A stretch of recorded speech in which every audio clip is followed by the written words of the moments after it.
You are listening to Bitter Cup Media, where inspired, controversial conversation matters. Your broadcast will begin in less than 2 minutes. We thank you for joining, and remember, as iron sharpens iron, so one person sharpens another.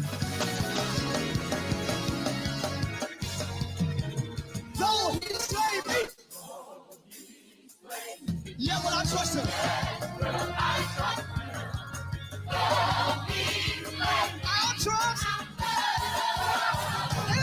I don't know what to say, really.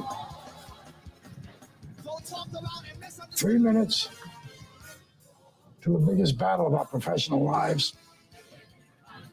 All comes down to today. And either we heal as a team, or we're going to crumble. Inch by inch, play by play, till we're finished. We're in hell right now, gentlemen. Believe me. And we can stay here, get the shit out of us, or we can fight our way back into the light. We can climb out of hell. 1 inch at a time. Now, I can't do it for you. I'm too old. I look around, I see these young faces, and I think, I made every wrong choice a middle-aged man can make. I pissed away all my money, believe it or not. I chased off anyone who's ever loved me. And lately, I can't even stand the face I see in the mirror. You know, when you get old in life, things get taken from you. I mean, that's part of life. But you only learn that when you start losing stuff. You find out life's this game of inches. So is football. Because in either game, life or football, the margin for error is so small. 1/2 a step too late or too early, and you don't quite make it. 1/2 second too slow, too fast, you don't quite catch it. The inches we need are everywhere around us. Hell yeah. They're in every break of the game, every minute, every second. On this team, we fight for that inch. On this team, we tear ourselves and everyone else around us to pieces for that inch. We claw with our fingernails for that inch. Because we know when we add up all those inches, that's going to make the difference between winning and losing. Between living and dying. I'll tell you this, in any fight, it's the guy who's willing to die who's going to win that inch. And I know if I'm going to have any life anymore, it's because I'm still willing to fight and die for that inch. Because that's what living is. There's 6 inches in front of your face. Now, I can't make you do it. You gotta look at the guy next to you. Look into his eyes. Now, I think you're gonna see a guy who will go that inch with you. You're gonna see a guy who will sacrifice himself for this team because he knows when it comes down to it, you're gonna do the same for him. That's the team, gentlemen.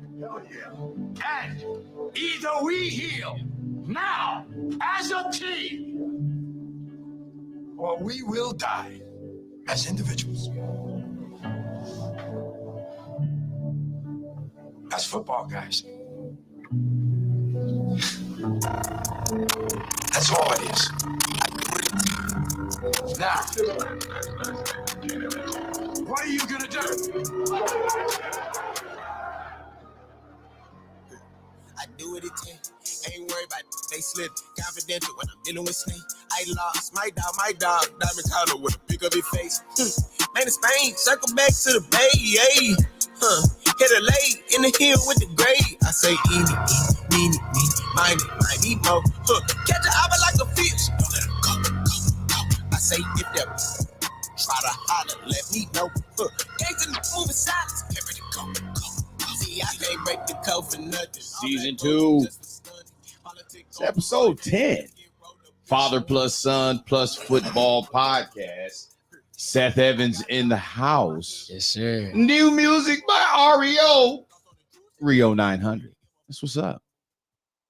That's been our theme music for all of season 2. Yes, sir. I'm just saying. Catch him like a fish. I'm just, Don't let it go. I'm just saying. What's up, boy? Nothing much. How about you? Man, I feel a lot better now knowing that you are doing a lot better. We had a little episode on Friday night, did we not? Yeah, a little setback. Setback. But if there's one thing I know about you, we're going to get into that today. Because there's no special guest today. I did that on purpose. I just wanted episode 10 following this episode you went through on Friday night with this injury. I just wanted it to be us today. I just want people to kind of peer in and, father plus son plus football podcast, because there's a lot we got to discuss. Wouldn't you say? Yeah, there's a lot that we have to discuss. All right, a lot of ups. I'm just saying. A lot of ups, some downs. And I'm glad you said it like that. A lot of ups, some downs. But when it comes to high school football, there are a lot of lessons that as coaches, as players, we teach, we share all through our coaching experience. And then all of a sudden, those lessons have to be proven in our own house. How many kids this year alone have I seen go through injury? I'm like, look, well, how long were you out? Well, does it just hurt, or is it an injury, or is it just pain? Now I stand at the door of injury and I'm staring at it and I'm wondering, Friday night I was wondering, will the boy ever play? I didn't know what the injury was. We'll get into it. Yeah. Of course, it's game 6, right? Yes, sir. James Logan High School. And in the end, no matter how you personally feel, no matter how you personally did, still got that W. Still got the W. Indeed. And I'll say this. It is much easier to come back from an injury after it's been a W. Oh, absolutely. If you get injured and lose, it might set you back a month. Double whammy. But when you get injured in a victory, you got hope. Oh, absolutely. You got hope. I'll tell you what, though, I was scared to death. I was scared. I know you were. You know how I knew you were? How? You weren't screaming. You were on that field for a long time, looking like you were Muslim. Praying to the west, though. You were facing the west, not the east. You were crawled up like Malcolm X in Mecca. You weren't hollering. You was just wiggling from side to side. And I was like, oh, something's wrong. He ain't crying. I don't hear him. I don't hear no loud noises, but he can't get up. He's not moving. Well, let me correct you. As far as moving, you wasn't moving to get up. I was nervous as your father. But it took all of me to stay put. Yeah. You were wrong on the little hollering and crying. I admit. It takes some guts as a boy, as a man, to admit that. But I was crying. I was hollering a little bit. You didn't hear it, but I didn't hear it. I definitely was. Oh, I thought I'd have heard screams. I didn't hear none of that, and I didn't see. Had I heard that, I'd have probably jumped down from where I was.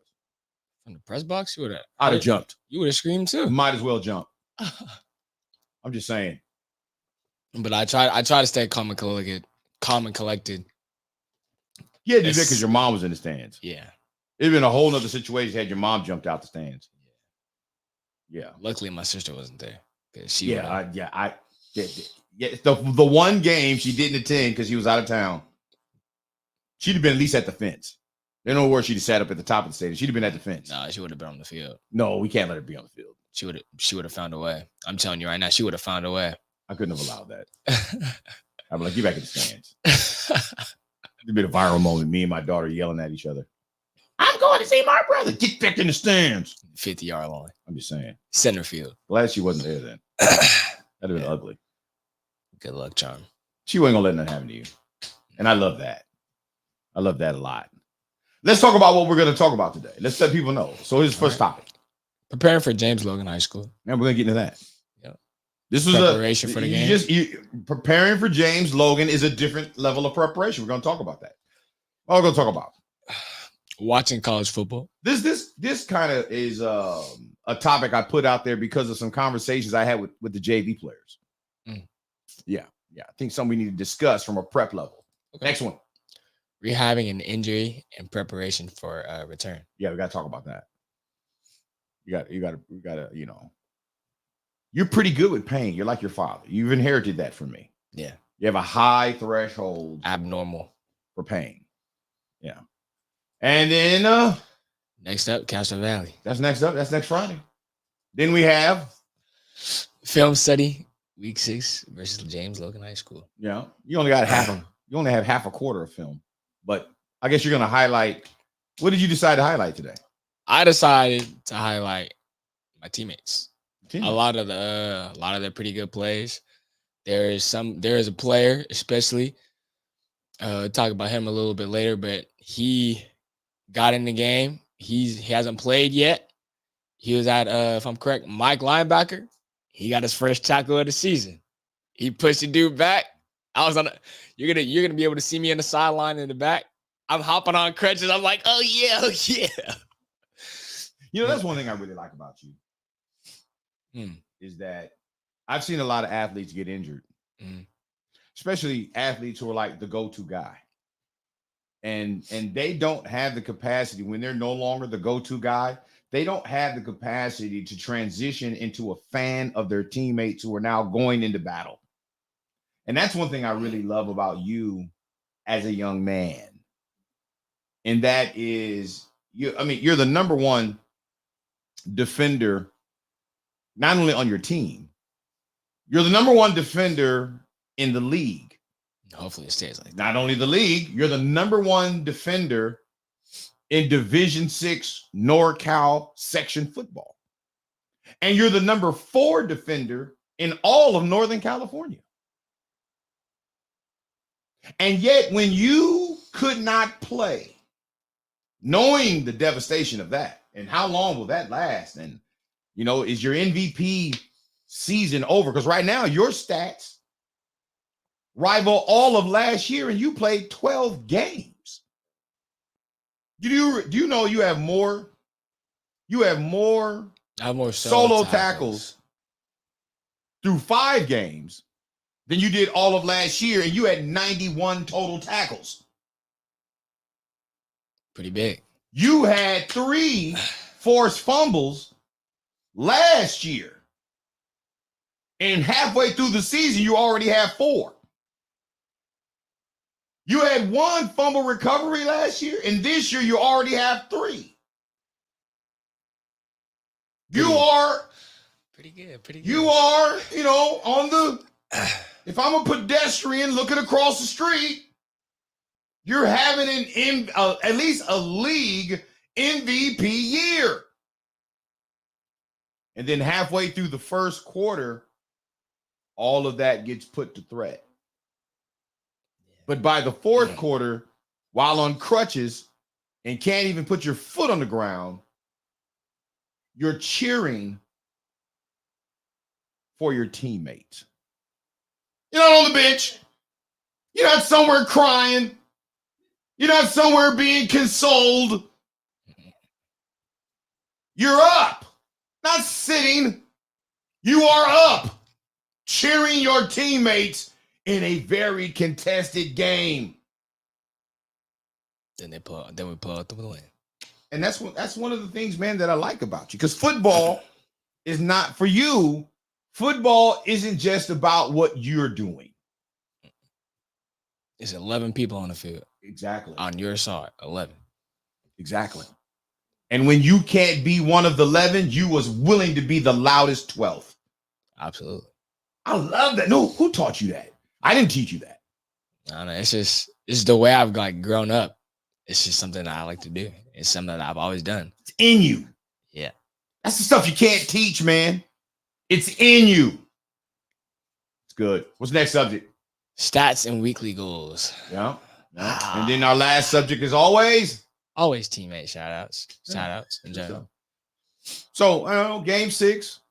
James Logan High School was not friendly. Now, let me ask you a question as we get into the first segment. Yes, sir. And again, for those of you who want to, support the boy, if you want to support him in his high school career, you want to personally provide him some NIL money. It all goes to him. He's trying to get his Letterman jacket. That's pretty pricey. Yeah. I wish I could just break out the piggy bank, but Mm-mm. So those of you who want to help him, hook him up. Yes, Bitter Cup Media on Cash App. Preparing for James Logan High School. Can I start? Go ahead. So we arrive. I'm gonna go past the JV game, right? Mm-hmm. I guess I'll mingle it in. So one of my responsibilities with the program is to capture all the film. Right. I'm good at it. It's easy stuff for me. And we go to the James Logan press box, right? Mm-hmm. Which is weirdly constructed because the press box isn't actually in the stadium. It's in the back of a building that sits behind the stadium. You cannot get to the press box from the stadium. You literally got to walk out of the stadium, around the bleachers, down an alley, into a whole nother building, up like 4 flights of stairs. Oh. Were you tired? No, I'm in shape. I'm not that tired. It wasn't 40 flights. It's 4. And I get up there, right? Now, they had an elevator. I can't knock if the elevator was working or not because I wasn't going to take it. There's, 4 flights of stairs. If you take the elevator, it's kind of like, dude, you out of shape? What's wrong with you? Kind of risky. I'm not taking the elevator. So I took the stairs. So I get to the press box. This guy in there running the press box, right? Mm-hmm. And it's a single press box. It's big enough, I would say, for at least 7 to 8 people. But you know what they told us? So you guys from Monroe, you guys got to go to the outdoors on the top. On the top. We can't be in the press box. Now, I don't film from in the press box anyway, but I'm actually preparing territory for the coaches that will be in the press box so that they kind of have a lay of the land before they arrive, right? Yeah, I saw that. I saw like 2 coaches up on top. They threw us up top, right? Now, here's what's crazy. We go up top. The way in which they built their the press box, the top floor door that opens, I'm surprised OSHA hasn't come and shut that down. Because the whole time I'm up there, I'm concerned about every step I take, because if you take one wrong step, you're going to go down an entire story onto the ground of the inside press box. It was dangerous. It was very dangerous. And I just sat there like, how hard is it to kind of like flip this open hatch the other way so this will never be a potential safety issue? It was terrible. It was terrible. Plus, when you get to the top of the stairs to get to the press box rooftop, right? There's no handrail to climb up on the rooftop. You got to kind of do yoga poses, and you better be strong in your upper body, or you could come falling straight back down to the bottom of the indoor press box floor. It was crazy. And I found it like every time people come to our school, we provide them an entire press box to themselves. But everywhere we have gone this season, nowhere.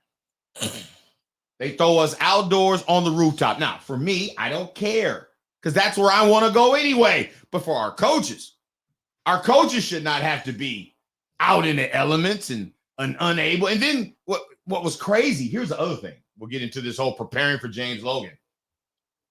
They actually picked y'all for homecoming. Disrespect. Talk about that. When did you find that out? I found that out the night before, Thursday night, when we had our team dinner. Coach was talking about a little about preparation aspect, how we're supposed to go into the game, our mentality structure. Then he says, "Oh yeah, and another thing, it's their homecoming." And then next thing I don't hear anything. It's just dead silent. But everybody's looking at each other like, did he just say that for their homecoming? Now, last year when we were going to other people's homecomings, it was shut down. San Leandro, a couple other schools, but they scheduled us for their homecoming at their home field. Yeah, do you understand? For those of you parents that are listening, like, well, homecoming is wonderful. It's beautiful. It's nice. And Logan's homecoming was nice. Their band, their band was nice. They must have had about 200 kids. Mm-hmm. And I haven't seen a halftime show like that since I was in Southern Cal, where you have the xylophones and the drums and the dancers and all of the horns and they're moving on the field. I kind of really wanted them to do like Ohio State. Give me a moving dinosaur or Michael Jackson. Show me something moving across. I really wanted to see something like that. They didn't do that. Even though I was kind of bummed out because I wasn't able to get back in the game. It did. Their band and stuff like that, it looked pretty nice. They were well dressed, well organized, uniformed. Yeah, uniforms was nice. That's why I say when I say well dressed, that's I know. Yeah, I know. But for those of you parents who are listening, well, what's so wrong about being a homecoming? You only listen to me, parents. You only schedule a team for your homecoming that you pretty much know you're going to beat. Yeah. When a football team looks at their schedule and they see that you have picked them for homecoming, what you're telling that team is, we already know this is going to be easy win. That's why we picked them. We picked them because, the last thing you want done in your season is to lose homecoming. You could be 1-9, but if that one win was at somebody else's homecoming, that team could be 9-1. And people are like, but wait, you guys lost homecoming? They win 9 games in a row and lose the 10th game, homecoming, and all everybody's going to talk about. You lost your homecoming game because you're not supposed to lose your homecoming game. You make sure coaches do it all the time. And administrators that are smart, they work with the coach. Coach, what game do you want to be homecoming? Because some administrators, we want to do homecoming in late September because there's a lot of things going on. No, we're playing very tough opponents during that time. There's a lot of extra stuff that happens with homecoming, and we got to be locked in. So no, you don't want to make your toughest opponent homecoming because you got kids on the team that are being a part of the homecoming court, and they're not going to be as locked in. Halftime, they're going to be, did they win the king? Did they win the queen? Did they do the that? So you got to pick a team that even though your team is going to have some distractions, you can still win the game. James Logan decided, we're going to pick Monroe Catholic. Week 6. What? That's bold. Now, understand. When's the last time Monroe Catholic has beat James Logan? 2018. Since 2018. 2018. Mike Plasek. That's Coach Mike Plasek to you. James Logan High School is a maze. I did one summer there and felt like I was in a community college camp. It might be. Coach Plasek, I think James Logan might have more students on their campus than probably any junior college any community college in the Bay. I don't think College of San Mateo has 5,000 or even 4,000. I don't think Laney has 4,000. If I'm correct, and if the rumors are true, I believe there are so many students at Logan, they have a principal, a whole principal for each class. There's a freshman principal. There's a sophomore principal. Yeah, they have. Because they have over 1,000. The class, look at this. One class at James Logan is more than the entire student body at Moreau. Moreau doesn't have 1,000 students. Moreau has about 850, 900 students. Yeah, something like that. And yet we went in there and got the victory. We'll talk about how Mike Plastic, ruined their homecoming. Sure did, bro. Absolutely. You should have seen, because now understand, when I'm filming, I'm on the press box side, which is always on the home team side. Oh, they were stressed. They were stressed. There were parents yelling out to the field, just run, just power them, just take their heart from them. And truth be told, kind of agreed with those. I was like, I don't know why James Logan thought throwing the ball was in their interest or trying to get to the outside was their interest. All of their success was coming straight downhill. Or when they were picking on our under 5'6", DB who didn't get proper overhang coverage. That happened. Boy, but they shook themselves. Classic. Where I come from, homecoming was our rivalry game. In my high school career, we only lost once. My first year, freshman year. Now, I got to star that. Because this is how we do it in Southern California. In Southern California, there's two attitudes, two mindsets that I know of for homecoming. You either pick a team you know you're going to beat. Blowout. A team you know you're going to beat. That team couldn't beat you if your second string was in there. Oh. Or you pick a team that your team really has to concentrate on beating because they don't want to lose homecoming. So you pick a big time program. And you say, you know what? You tell your team, look, we know this team is coming in here. We're going to pick them for homecoming because we're going to be that much more locked in.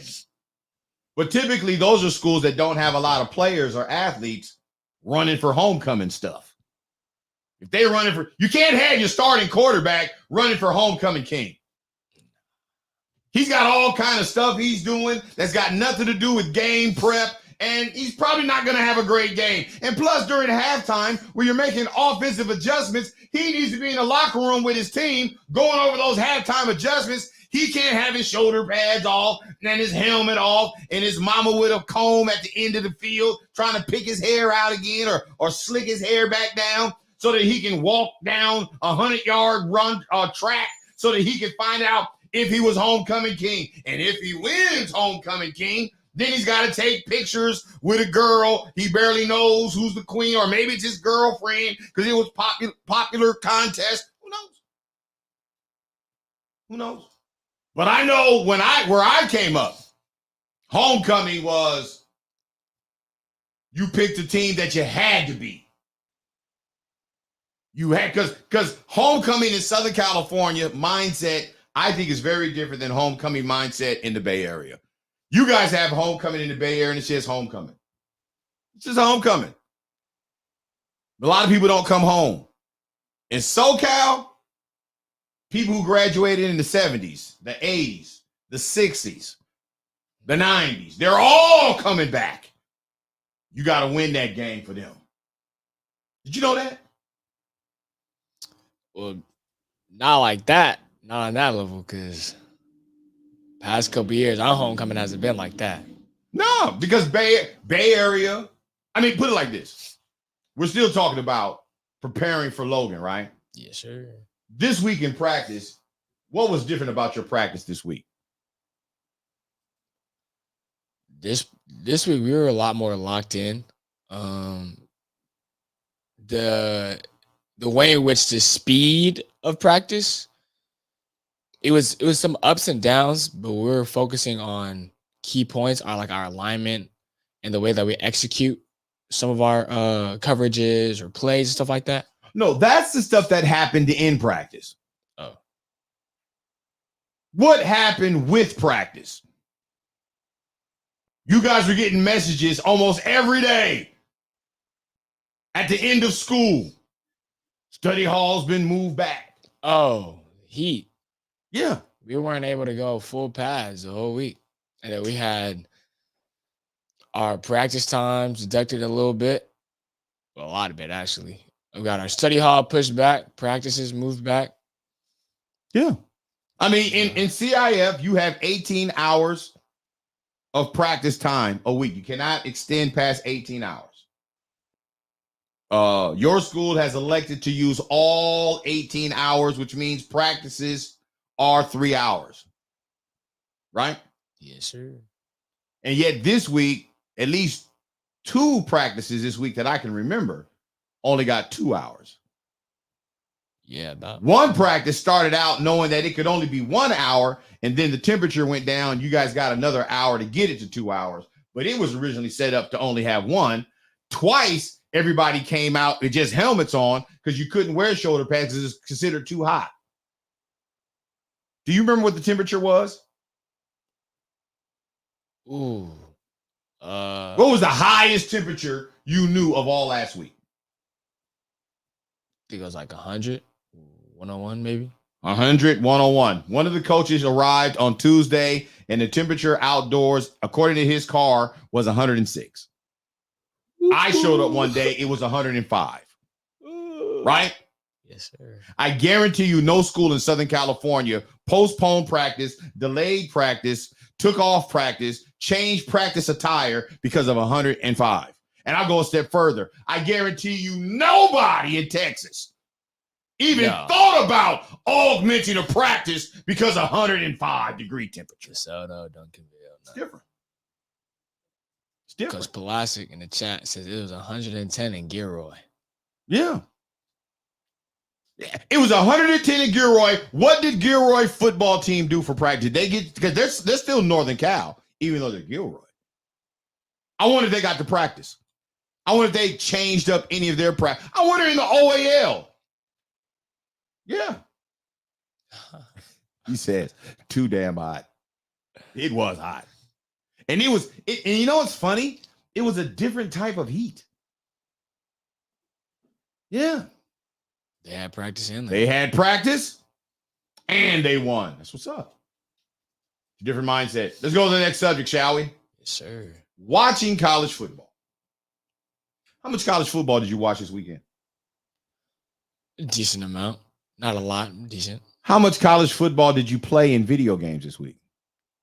None, actually. I don't got NCAA. I have Madden though. Did you play Madden this week? I did. I played it earlier today. So here's my thing, right? Yesterday we're doing ice baths. Yes, sir. And I'm asking my athletes, I'm saying, hey, what college football games are you going to watch today? One of my athletes told me, he says, Coach, I don't watch college football. I play it though. Huh? I said, what? He said, no, I don't watch college football. He says, but I do play the video game. I said, man, look, you got to watch college football. Then I got to thinking, what does it mean to watch college football? Because there are various levels. Watching and studying are different. Right now, I'll take just watching. You are correct. There is a huge difference between watching college football and studying. Very big difference. But I'll at least take the lowest rung on the ladder. Watching. Getting acclimated to seeing college football. But here's the thing. Are you watching Power 5? Are you watching FCS? Are you watching Division II, Division III? Have you watched any JUCO? I think every prep football player needs to have a heavy consumption of all levels of football, especially parents.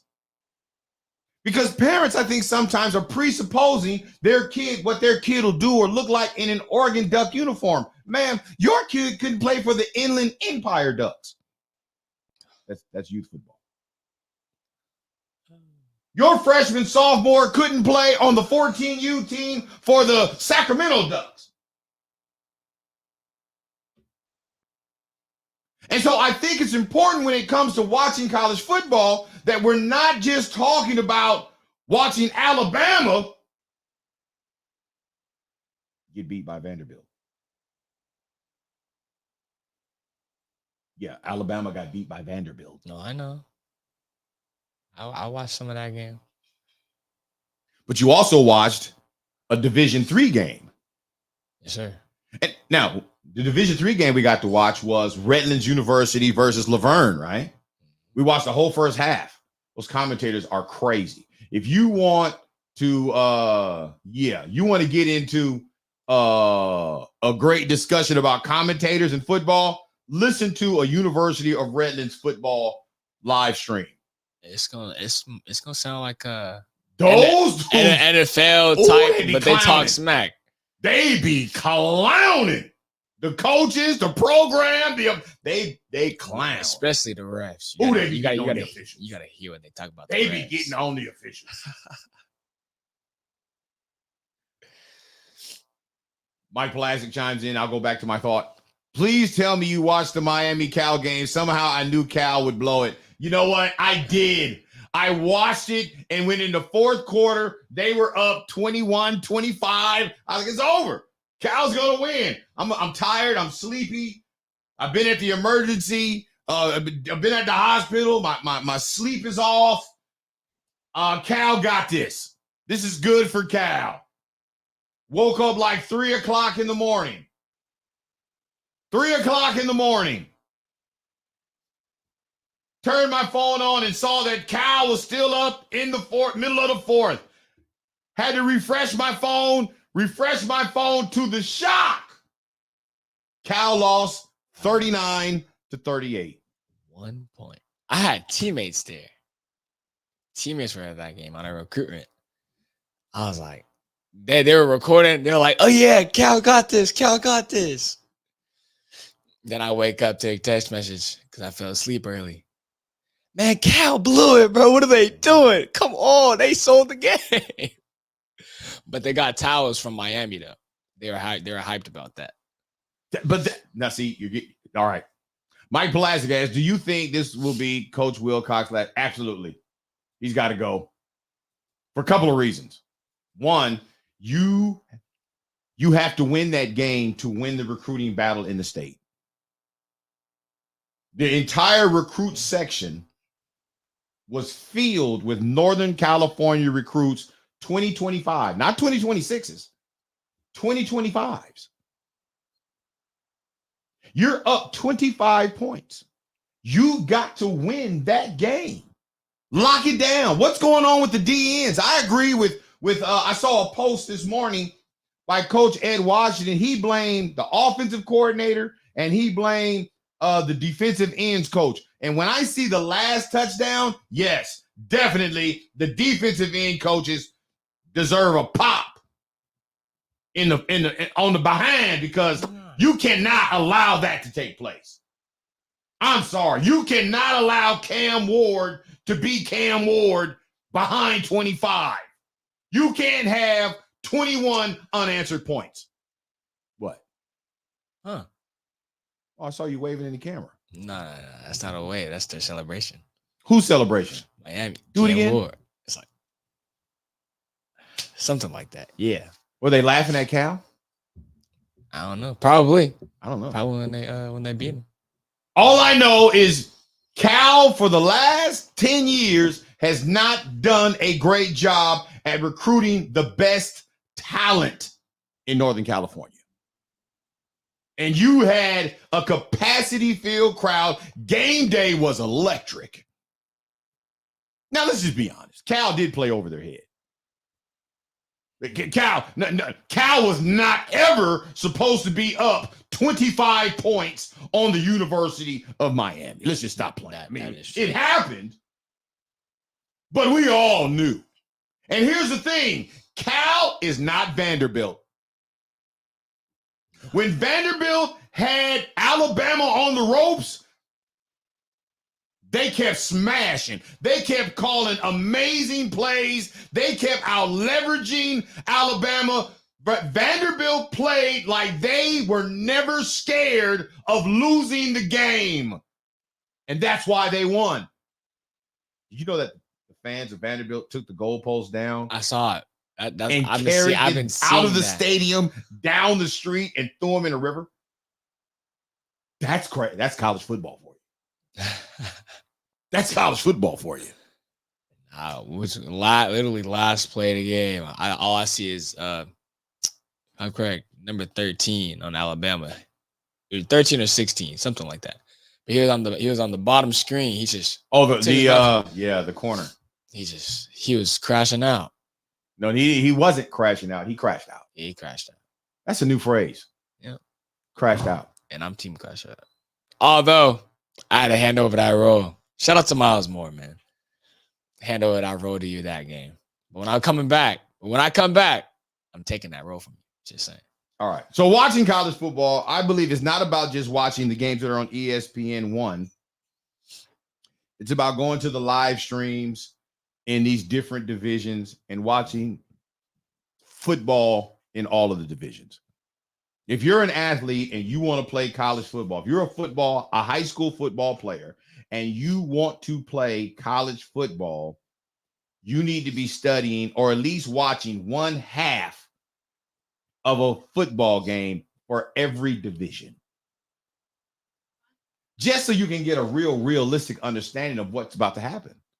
So some of you are not going to go from a stadium to where there are 1,000 people in attendance. You're not going to do well in a stadium 4 months after you graduate high school that has, 60,000 people in it. It's a whole different thing. It's a whole different sound. There are football games that have a band. There are more people in the band than you have seen in any one section of your high school football game. I'm not saying that you can't play on that level because you don't have that many people attending where your high school is. But what I am saying is there's a big difference from playing in front of 150, 500 people and playing in front of 150 folks in Michigan. There's a difference. And you need to know that making plays on the field require you to understand everything going on in that stadium. Got to make plays. Just saying. Got a question here. Which would go for ACC or Big Ten? I think this is a question for you, Seth. Are you interested more in the ACC or the Big Ten? Now, I'm interested in how you answer this because I don't know if you know the difference in the ACC and the Big Ten. First, let's start here. What does the ACC stand for? In like NCAA. Wow. No, wait. Wow. Stop. You're embarrassing yourself on live stream. Here's your homework. Next week, you got to be able to tell us what does the ACC mean. All right. You know about the University of Miami, right? Yes. But you don't know what the ACC means. Yeah. Do you know the difference between the Big Ten and the Big 12? Not entirely, no. See? And in the Big Ten, are there 10 teams? These are things you got to know. Yeah. Now, somebody may be saying, well, why does he have to know that? Well, because when it comes to college recruiting, if a school in the ACC is recruiting, Seth, let's just say the University of Miami is recruiting you, right? right? Yes. Well, if the University of Miami is recruiting you first, what happens when the next ACC team comes and the next ACC team comes? Do you go to the fourth team in the ACC who's recruiting you? Why not? You go to the first because they did the homework to study. Exactly. The other three, everybody outside of the first, It's just the first team gave you an offer when no team would give you an offer. I'm trying to lace y'all up to some game, parents.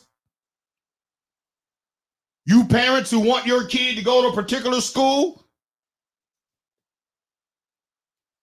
that particular school comes fourth. They offer your child fourth. They didn't do the homework. They saw your child got offered by a rival. They saw your child got offered by the team that they're going to be playing on homecoming. So now they're going to offer your kid. They ain't done the homework. They haven't watched your child's highlight tape. And if they did, they only did because they're trying to figure out why this team offered your child. I'm a firm believer. The first team in that conference that offers your child is the team your child need to be most bent towards going, because they did the homework and they want your child before anybody else even called your child's name. I could be wrong, but prove it to me. Prove it to me. And I think it should be that for every level. If my son gets contacted by a D2 school, let's say he gets contacted by, I was going to say Sacramento State, but they look like they might be going to the Pac-12. Let's just say he gets contacted. Let's go D3. Last night we watched Redlands and Laverne, right? Yes, sir. Shout out to Andrew Placido. Andrew Placido. Dope young man. We only watch the University of Redlands because of Andrew Placido. I don't know how many people watch the stream, but I know every week we plan to watch at least the first half just because he's starting. Especially listen to the commentators. Oh, you're the commentator or something else. But let's just say we watched Redlands, University of Redlands, and Laverne yesterday, right? Yes, sir. Quickly, when you watched that game yesterday, did you feel like you could have played in that game? Absolutely. So that's good, right? Yeah. You're looking at a level of football. You're like, I could definitely play at that level.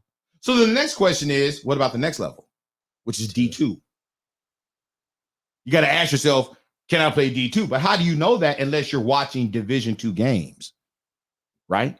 You got to be watching Division II games.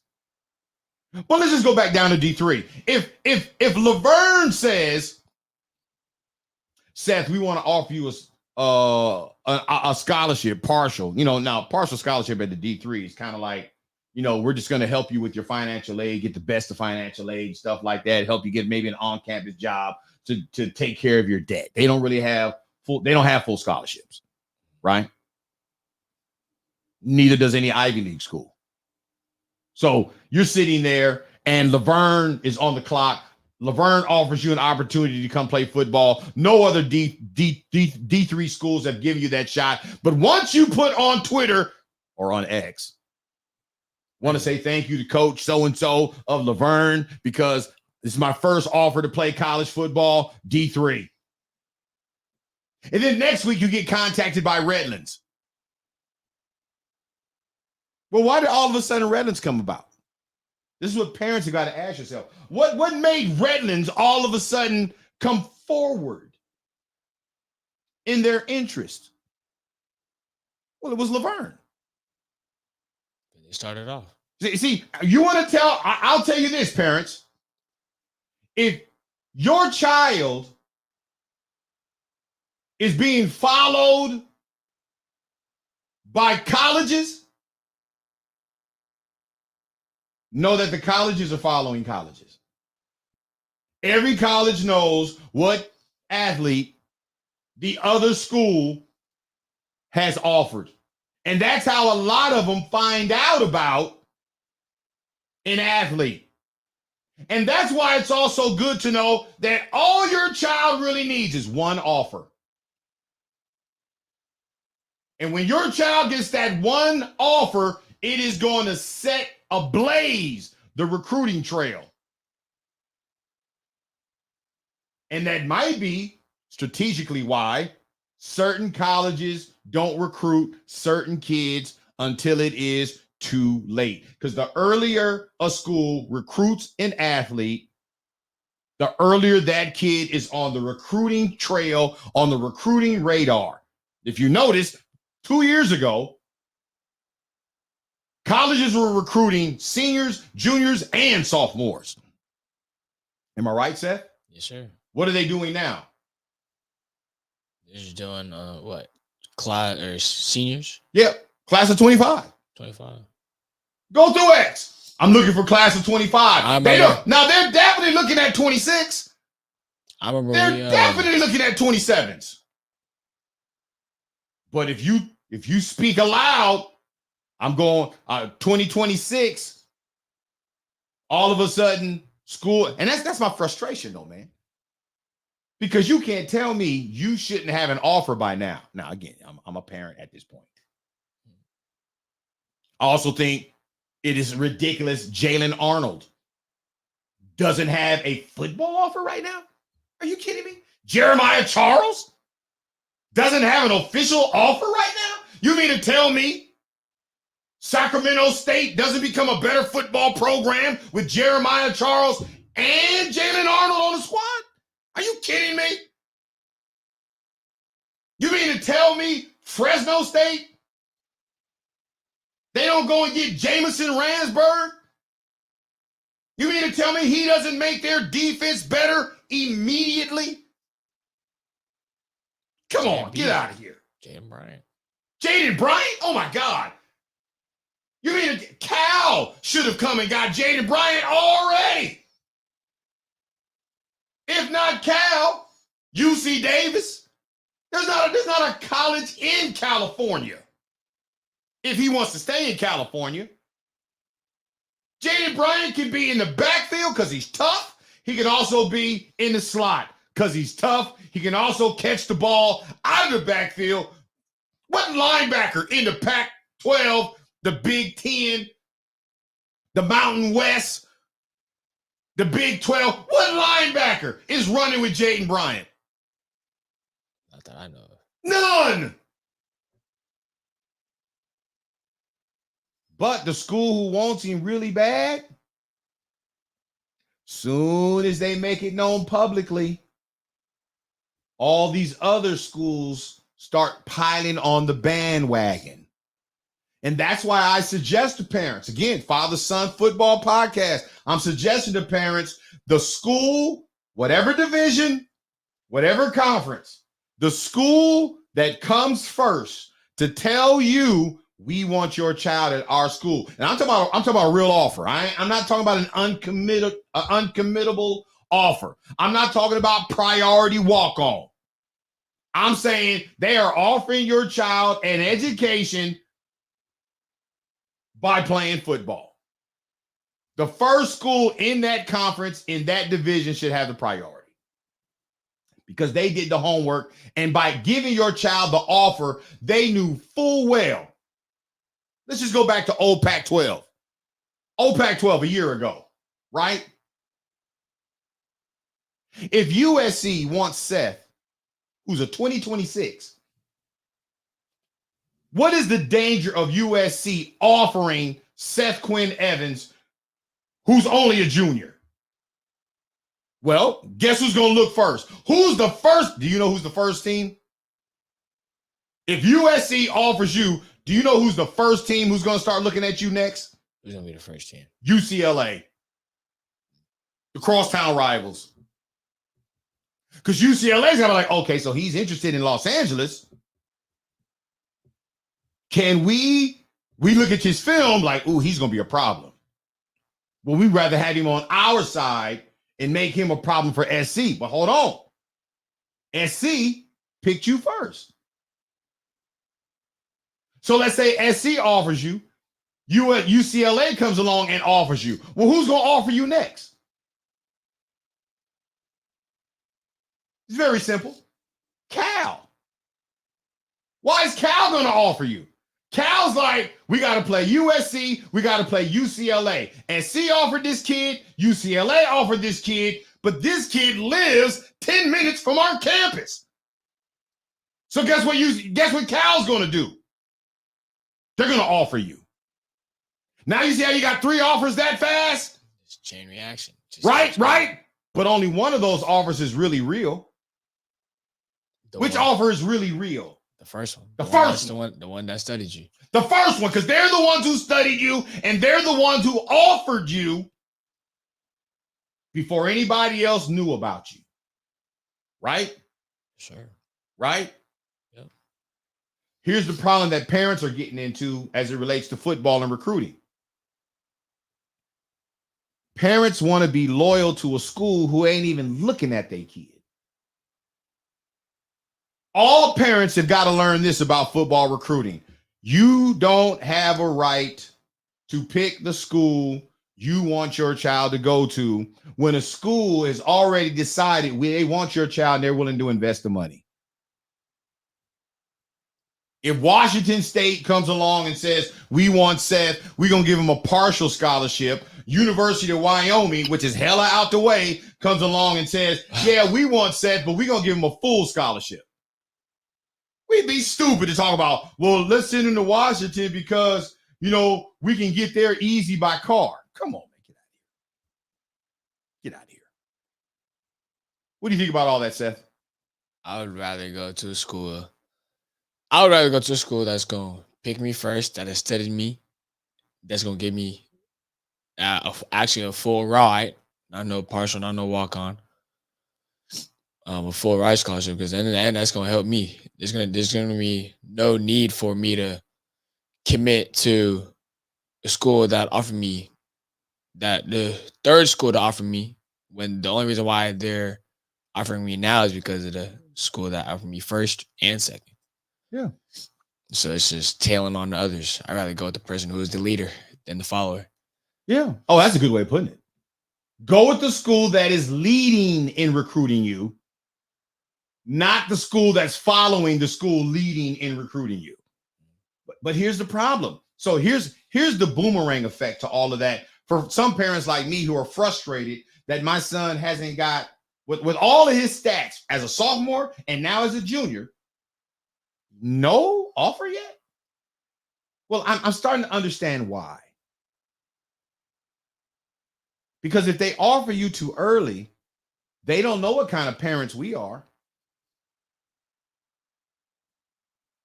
I'm a parent who understands loyalty. I'm a parent who understands how recruiting happens. So for me, if Boise comes along and offers you, and they offer you first out of the Mountain West, it would have to be another level up, Power 5. It would have to be because Boise's here and then Power 5 is above Boise. So it would have to be the first Power 5 school to make us not do Boise. But I understand why colleges are slow to recruit, because if you recruit too early a kid and that kid's parents is about NIL money or they're looking at other stuff, you could just be highlighting the kid for somebody else's purposes. And what's sad, I want my son to go to a college and stay there. I don't want him jumping into transfer portal to go same level.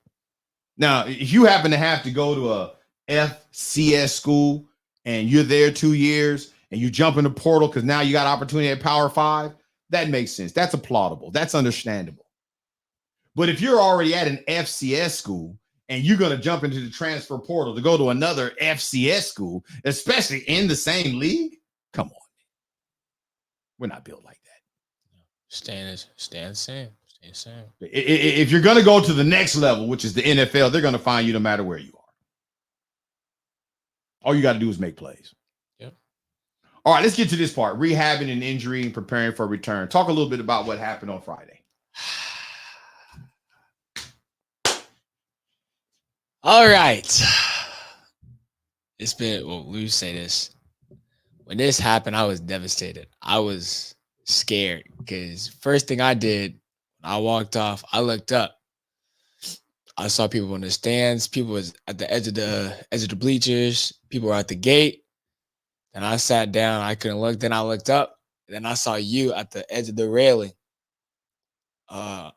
Whatever you want to call it, press box or the death roof or whatever you want to call it. I saw you up there and you screamed my name. And I put my fist up to let you know that I was all right. That I was gonna be all right. Anyways, getting into the play. I got the ball. I cut back this way. One of my linemen did a pretty good job taking out the DN. So I cut back inside. As I cut back inside, I saw there was traffic. So I cut back where I saw green grass, which was the outside, close to their home sideline. And as I plant my right foot, I get hit in my right leg. So my knee goes in and my ankle is still on the ground because I had just planted. And then my body just collapse. And then as I collapse, one person follows me. Then I feel like 5 other people just follow me too. So where it was bad already at first impact, it felt like it got a little bit worse as the pile started to come on. But then once people got up off of me, I try to get up and I'm like, whoa, I can't get up. I can't move. So now I'm just I'm moving. I'm trying to get my body. I'm trying to make sure I'm trying to get up. And next you know, first voice I hear, my tight end, Miles Moore, he was like, get up, Seth, get up, please. And I'm like, I can't. Like I'm trying. And next you know, I feel trainer. I hear my head coach, Coach Meyer, is like, you're gonna be all right. You're gonna be all right. Just turn over. And then that's when I'm on the field for, I don't know how long I was on the field for. You're gonna have to be the judge of that, but I was on there for a good while. Yeah, you were on the field for a good while, and I was nervous. I didn't know what was going on. Usually when you see a kid, they're grabbing at something. You weren't grabbing at anything. And at first I was like, is it concussion? Like, no, because he's not grabbing his head. He's not trying to get his helmet off. He's got his face mask down in the ground.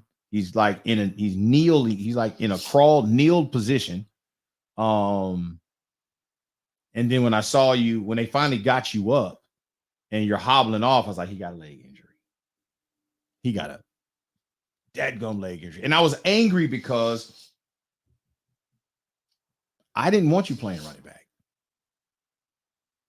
To me, running back is and I appreciate any young man who wants to and has the capacity to play running back. I really do. I admire y'all. I played running back. But running backs aren't appreciated today. They do a lot of work, and their lifespan is 4 years in the NFL if they get there. You got to understand, 11 guys on the other side of the ball are all trying to take out that one guy. You got 250, 300-pound linemen landing on the pile, and you weigh 170 pounds at the bottom. It's not a good recipe. And then I don't understand even how you explain, I cut here and I went to cut there. I'm like, when did we start doing that? When did we start becoming, you're not Jaden Bryant. What we juking for? Put your foot in the ground and let's get north and south. So we don't have to worry about this. But I get it. You're trying to do the extra. You're trying to be the team player. You're trying to ensure that the offense can run the way the offense has been running with the same running back. And I'm like, but that's not you. And when you play the game in a fashion that's not you, you're bound to be a step too slow or a half step too fast. And any of that can create injury. And I'm like, that you would get injured on the offensive side of the ball in the first half of the first quarter. Oh, I was mad. but I'm a coach. The father in me was angry. Why is my son even in this dadgum situation? But the coach in me knows, hey, it's next up. And he's next up. He can't be like, oh, I don't want to play now because I don't want to get hurt. That's Mark. You'd be a Mark. I'm not. I'll tell you right now, I'm not gonna stop being a running back. My heart is definitely on defense. Everybody knows that. But that doesn't mean I'm just gonna step down from the running back position. So I hope nobody expects me to just stop playing running back, because that's not happening. I'll tell you that right now. All right, well, stand up for yourself. I'm just telling you what I mean. I know. I'm not going. Look, you're gifted. It's not that you can't play the position. It's just that I know beyond the field of play, it's just not an honorable. It's not an honorable. It's not a position that's being honored. Yeah. Right? They don't get a lot of You're MVP. You're on an MVP. You're on an MVP run right now on defense. And now it is all at risk. All at risk. It's all at risk. It's all good though. I'll come back.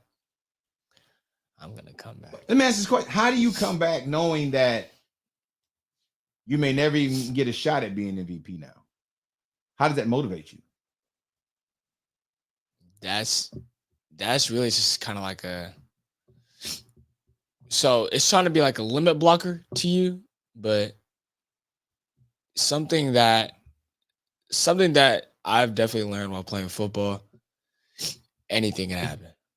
Even when you take yesterday, Vanderbilt beat Alabama, Cal almost beat Miami. Anything can happen. Anything can happen. And that's football in a nutshell. Yeah. You can have what was that called? Minneapolis or Minnesota, something. Miracle. Something. Anything can happen. So how's your injury? How are you coming along with your rehab? I guess I kind of know that, but because I'm the one overseeing your rehab. It got to at first it was at a point where I couldn't walk. I couldn't even put pressure on it. Now I'm able to walk a little bit better. It's still a little bit with a limp. I'm just trying not to overdo it. I'm still trying to get healthy. I'm trying to make sure I come back fast, but not too fast in a way where it can happen again. So, Sure. Voice crack. Next up is Castro Valley for the team. Yes, sir. How do you feel about the knowledge that you're not playing? I don't like it. I really don't like it. But you know what? I'm gonna do the same thing I did against James Logan. I'm gonna be on the side, even though I'm gonna be on the sideline. Even though I think it's possible if the rehabbing goes the way it's going. I think it's possible that you could suit up, and in an emergency, you might get to play. But I think wisdom tells us you're not really practicing this week. You can walk through and do all that kind of stuff, right? So that you know the game plan, But for the most part, and there's no way in the world you're playing offense against Castro Valley. That's not happening. And I don't think you should play special teams on Castro Valley. I think you could play some defense, but in an emergency situation, I think that could be possible. It's also possible that you do not play a single down. I don't think you shouldn't have to dress. I think you can dress because adrenaline can do a lot. But you can't take any risk of being the target of a hit. You can target and hit. You can hit people, but you don't want to be the person they're targeting for hit, because that might be a little too early. And I could be wrong, because, again, I know that I'm a quick healer. I know that I have a high tolerance for pain. I know these are things that you have inherited from me. I would get back on that. But I've never been in a situation where I'm an MVP potential candidate for a league on defense. And you are. And I just don't know that you play this game and put yourself at further risk. But like I've done in the past, I've let you make the decision. I just make sure you have all the information so the decision can be intelligent. Yeah. Right? Yes, sir. All right, let's get into a little film study. Week 6 versus James Logan. What play are we going to first? Play 10. Play 10. Yes, sir. All right, let's Dang, go to we're play running out 10. of time. Running out of time. Running out of time. All right, play 10. You hit the top arrow. Yeah, there Yes, you sir. go. Yes, sir. There's me and I running back. This is you at running back right here? Yes, sir. So we're in the first quarter. First offensive. This is the first offensive play? Yeah, if I'm correct. Yes, sir. Oh, yeah. Jalen Arnold. Yes, sir. He had a monster game. That's dope. Let's go. Let's go. Just look at it again. Track speed. No, he doesn't have track speed. If he had, you could tell in the last 20 yards, there were some problems in the giddy up. Yeah. We need him to run track. Luckily, if he's going to go Power 5, he's going to have to run track. There's no ifs, ands, or buts about it. Yeah. Because, I mean, it's one thing against running against a James Logan secondary. It's different running against Fresno State, New Mexico State. Yeah. Yeah, see, that's not fast enough. In high school, that's fast enough. But the next level, that's not fast enough. Yeah. But I love it. He balled out, man. He balled out. I'd love to see him go to his dream school. Yeah. What's the next play? Play 27. Play 27. Wait, I got to bring this down to get there like that. All right, 27. Yes, sir. All right, what do we got here? This is me making a little bit out of something, out of nothing. Yeah, you guys are not playing with the same line that Jaden Bryant started out with. Yeah, that's a nice throwing behind you. But let's get up. Boom! Let's get up there. Yeah, I like that. Next play. Play 30. Hold on, we gotta dissect this a little bit. It's a trips formation. They're not covering this trips well at all. Mm-mm. They're not covering it well at all. That leaves you kind of right there. But they're rallying up to you. But one thing. They're rallying. You only got about 2 or 3 yards on that. I got 6. No, you didn't. It may have felt like 6, but look where the down marker is versus where the tackle is. You may have got 6 yards from the time you caught it, but the line of scrimmage is still 4 yards in front. Remember, you caught the ball behind the line of scrimmage. That's not 6 yards. You're right. Come on, man. You got to know your football math. I know. All right, what's the next one? 33. 33. All right. I think this might be the play. Is this the play you got hurt? Let's see. I purposely didn't go back to look at it. No, that's not you. This is a 10 yard. This is the 10 yards. This is what I expected to see all night. Yeah. So this.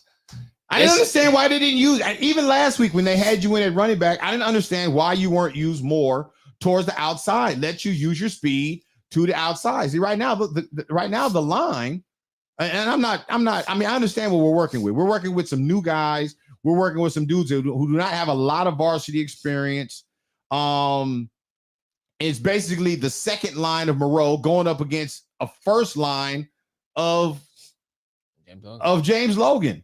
It's not right now. It's not really a fair fight in the trenches. What you bring to the table is your ability to put your foot in the ground and get north and south. That's why I don't understand anything about when you start talking about I went this way, then I juke back that way. Man, that's not how you've ever run in your entire life. But that's a 10-yard run, bro. This is what I expected to see all night. I didn't tell you. I had a dream this week that you ran for 246 yards. Mm-hmm. And when I was up in the press box, I was like, man, I had a dream. This boy ran for 246 yards. I didn't think he'd only be in the game 2 minutes and 46 seconds. I'm just saying. That's what I was going through my brain. Going through my brain. Hold on. Maybe that wasn't for that game. Maybe it's for either this week or next week. It ain't next week. This week is Castro Valley. You're not playing. Not running back. That's not possible. What number are we going to? You say you're gonna let me make the decision. Play 40. You would watch your mouth. I'm still the dad. I'm still the father. Sure. I love it. I love it. All right, what do we got here? This is a touchdown play. That's Peyton. Yes, sir. Payne Collins. There we go, And Peyton. There we go. There we go. He just running through people. He Peyton Collins has done a lot to rebuild his body, and Mhm. this run is an expression of that. Get out there, get through there, run right through two of those, run through two more into the end zone. A peasy with the squeezy. He ran through, watch this, man. He ran through 4 people Split who them. had him split him, cut through 1, 2, one, 3. even tighter. Didn't even barely slowed him down. Good job. Good job, Peyton. Yes, sir. We got I cannot wait to see what school offers him. Whoever offers him is going to get a steal. That kid is he's athlete. special. And he's a good kid. He's special. And he is motivated and driven. He came back from a season-ending injury from last year. And he's coming back 20 pounds heavier, stronger, and he's faster. Good stuff. Next number. Play 54. Play 54. All right. Jeremiah Charles had an outstanding game. I don't know how many yards he threw for. It had to be close to 300, though. Yeah. In my opinion,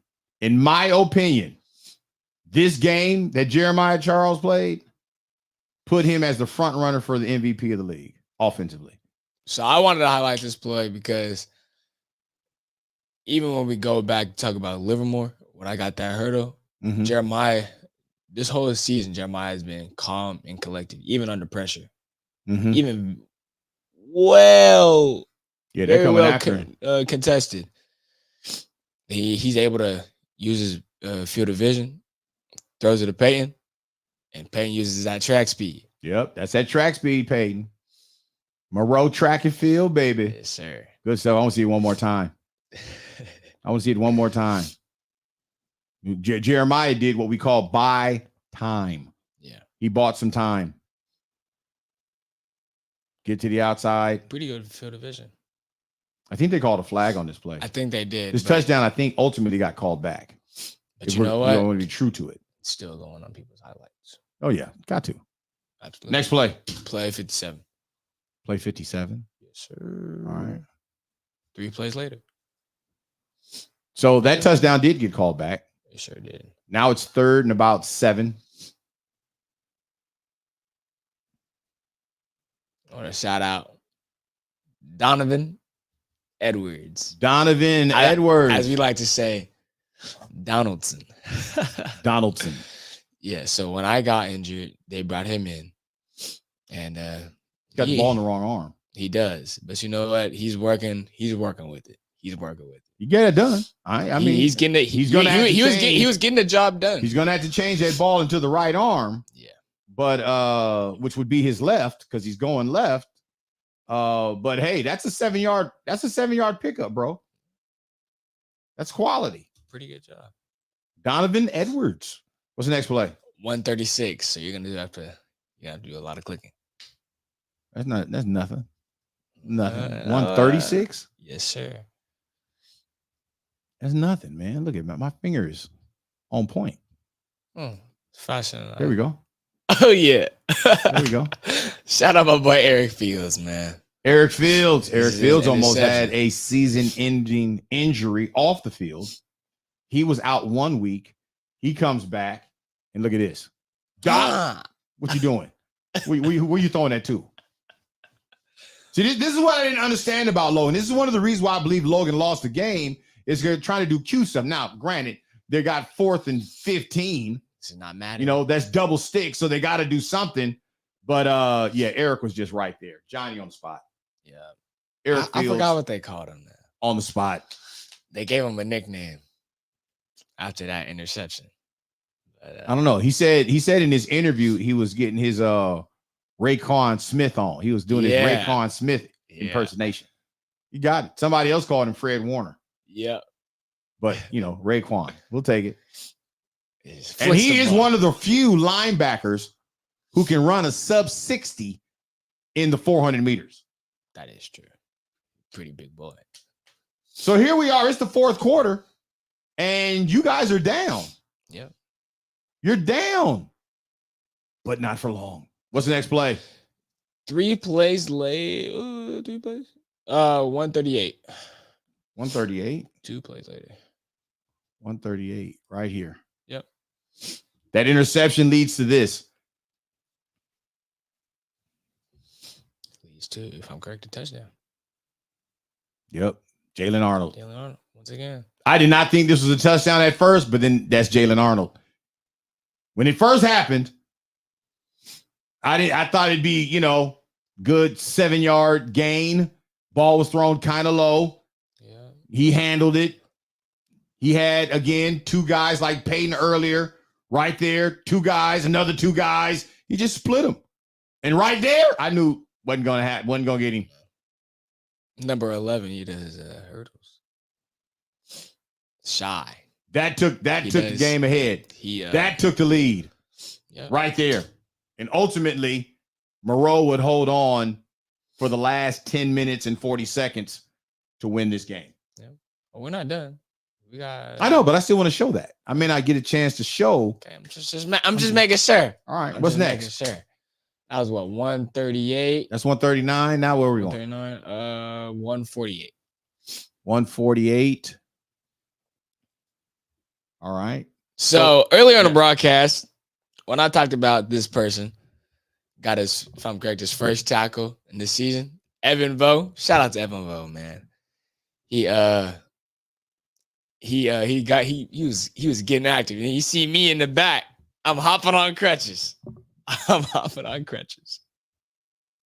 Evan Vo is that linebacker. Yes, sir. He's in the He's on the boundary. far side. Yep. He comes up, run reads, Gets him. gets his hands on the dude. Keeps his feet driving. There we go. Oh, I see you right there. I see you with your Oakland Pile t-shirt on. Yes, sir. I love that about you, son. That I mean, like I said, you could have been sitting on the bench moping about your career, moping about not being able to play, moping about how you got hurt. Here in the middle of the battle of the game, you're there cheerleading your guy. I love that, man. Yeah. I love that about you. Can't teach that. That's just got to be in you, man. Teammates for the rest of your life will benefit from that level of attitude towards you. That level of attitude that you bring to the table. Sure. What's the next play? Is there another one? Final play, 167. 167. This is when Jeremiah uses his strength just to get through that line. Oh, Jeremiah. So here the game is on the line. It's 3rd and 1. All we need to do is just chew the We got to clock. get this first down. There's like less than a minute left.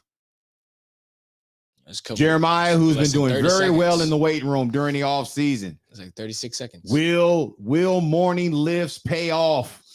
Those 6 o'clock morning lifts. Not playing basketball, committing to football during the summer.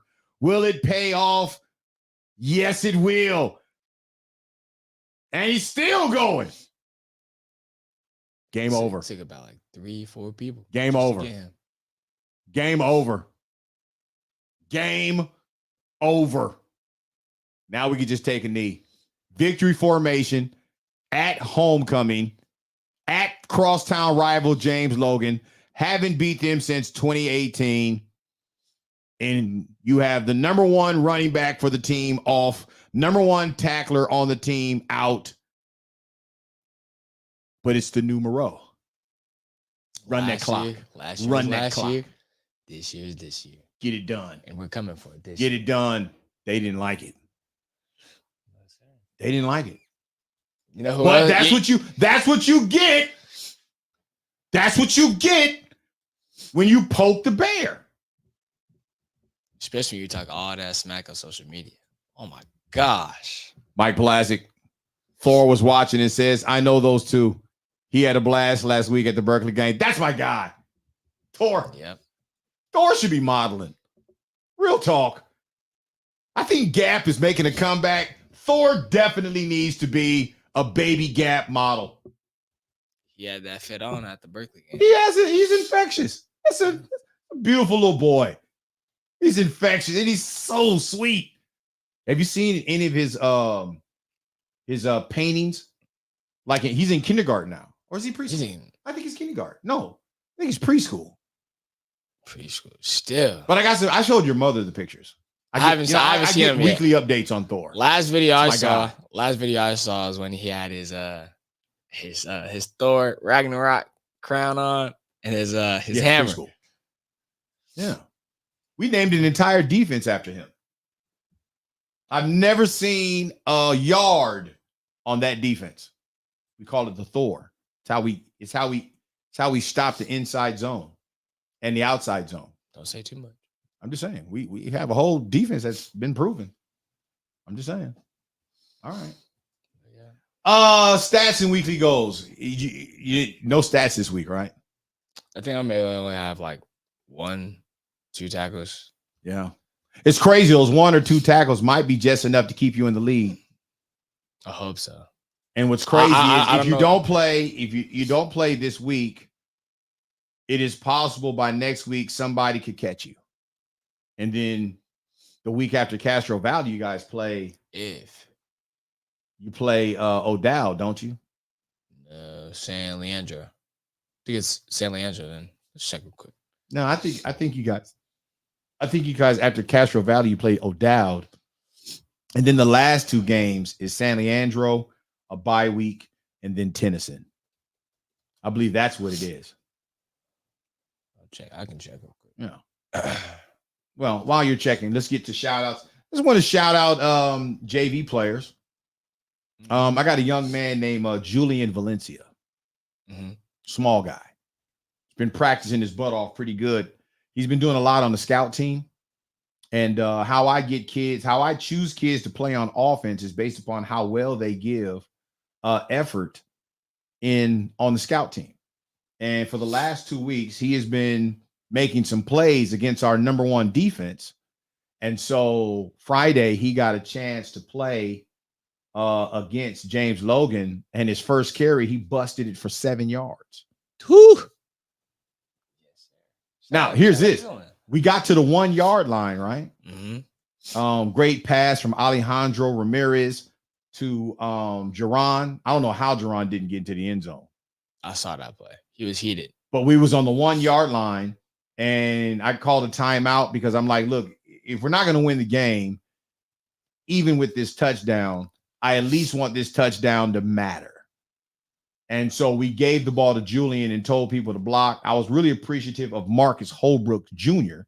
because he came off the bench because he wanted to be a part of the blocking to help Julian get into the end zone. Now, the referee said that Julian fumbled the ball in the end zone. Like, well, if he broke the plane, it's a touchdown. It's not a fumble. Right. But at that moment, you can't, officials, they just not, I'm just saying, that's. You're wrong, by the way. What? We play San Leandro, then we have a Bishop O'Dowd. Am I wrong? Yes, sir. So after Castro Valley, we do San Leandro? Then Bishop O'Dowd, then Tennyson's our senior night. Oh, really? Yeah. So San Leandro is homecoming, isn't it? Yes, sir. Okay. We're away at Castro, then we're home for San Leandro. Then we're away again for O'Dowd. Mm-hmm. Well, that's going to be then there's a bye week going in. That's going to be the league championship. Yep. A lot hanging on the line. All right, man. Your closing comments. I'm gonna be back. Just let this be a reminder. I will be back. I will be back better than ever. Hopefully I'm able to play this week against Castro Valley. Trying to, even if I only get 1-2 tackles, it's still gonna add on to the total. Still, the goal is just to get to triple digits. I have no doubt that we're not gonna go into playoffs. So, hey, I'm gonna keep going, living, breathing, keep giving my effort. Shout out to everybody that's been sending me prayers. Thank you all, and we'll be back. We will be back. Well, I believe so. I believe bigger than football. You're a good young man to your teammates, and you understand that it's not all about you. It's about your teammates, and even in your own adversity, you can find a way to celebrate your teammates and cheer them on. I can rock with that. I wish you well, son. I'm a part of the process. Absolutely. But we will be smart about it. Absolutely. I was out and I grow. I just stay with the flow. $50,000 gon' put me for show. I do what it takes. Confidential when I'm dealing with snakes. I do what it takes. I'm a condo with a pick up his case. I do what it takes.